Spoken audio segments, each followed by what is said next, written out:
नमस्कार मित्रांनो, आता आपले पहिले राशन कार्ड जे आहे शेंद्री पिवळे पांढरे अशा प्रकारचे राशन कार्ड संपूर्णतः बंद होण्यास आलेले आहेत। आता मग तुम्हाला प्रश्न पडला आहे तर आता बंद झाल्यावरती काय करायचं आहे, तर त्यासाठी ही माहिती पहा। नवीन शिधापत्रिका काढण्यासाठी सामान्य नागरिकांना सरकारी कार्यालयाचे हेलपाटे मारावे लागतात। त्याशिवाय जादा पैसे घेऊन कार्ड मिळेल याची खात्रीही नसते।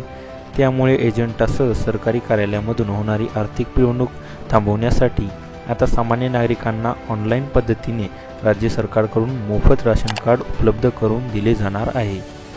यासाठी मोबाईल ॲपवरून या योजनेसाठी आवश्यक असणारी कागदपत्रे अपलोड करावी लागणार आहेत।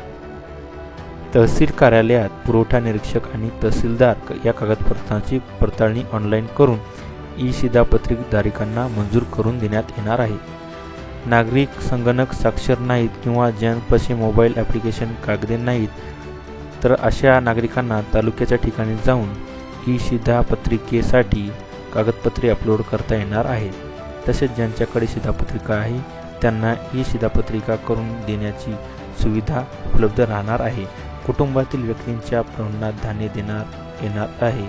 आतापर्यंत केंद्र आणि राज्य शासनातर्फे वेगवेगळ्या योजनांद्वारे धान्य दिले। अनेक कुटुंब आपल्या मूळ गावी राहत नाहीत, त्यांच्या शिधापत्रिकेवर गावाकडचा पत्ता असतो म्हणून त्यांना धान्यही गावाकडील स्वस्त धान्य दुकानात मिळते। मात्र हे कुटुंब गावीत राहत नसल्याने घेण्यासाठी त्यांना येत नव्हते, यामुळे शासनाचा मूळ हेतू साध्य होत नव्हता।